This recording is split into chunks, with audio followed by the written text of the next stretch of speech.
Welcome back once again to howtocookgreatfood.com. Okay, let's get started on this one. I've got a pan here. I've got a little touch of olive oil in there, not too much.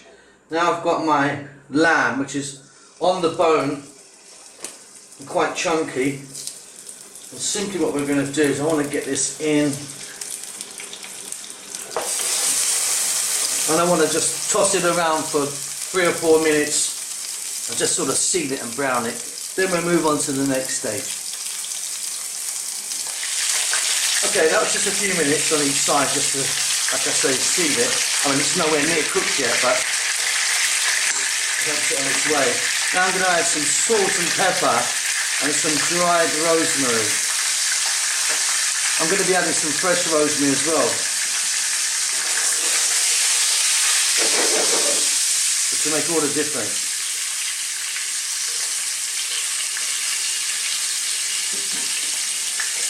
Now here I've got some roughly chopped red onion. You could use white if you want, I just prefer red. I find them a little bit stronger, which is kind of what I want for this dish. Now I'm going to add some garlic. I've got here a huge teaspoon and a touch more of very finely chopped garlic. I actually mince it and keep it, I do lots at a time, mince it up, put it in my refrigerator, because obviously we cook a lot here. Give that a go, it works. So I've lowered the heat. Now we want these onions, that garlic, that rosemary and that seasoning just to sort of work its magic into that lamb or mutton.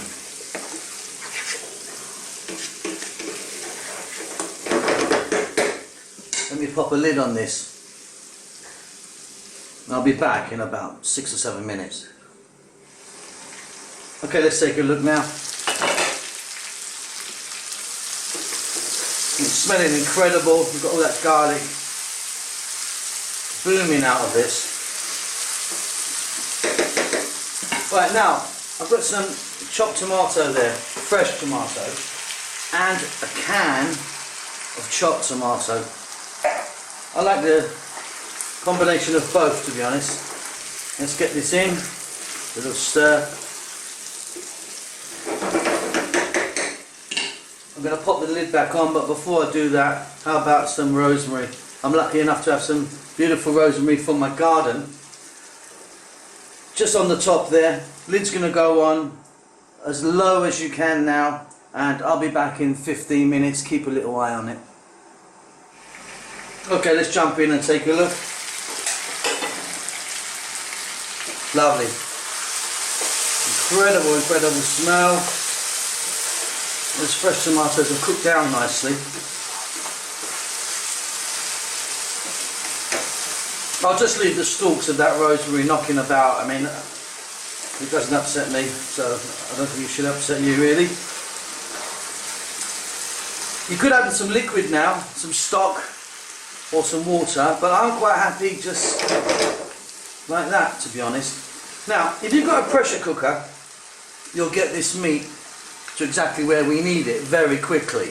I'm showing you this in an open pan, so what I'm trying to say is you can't really overcook this dish, because you need the meat of this lamb or mutton or beef. If you wanted to use beef, it would work as well, to be falling off the bone. So yeah, I mean, you could cook this for, I mean, another 2 hours, to be honest, but that's entirely up to you, depending on the size of your meat and the cuts that you've got.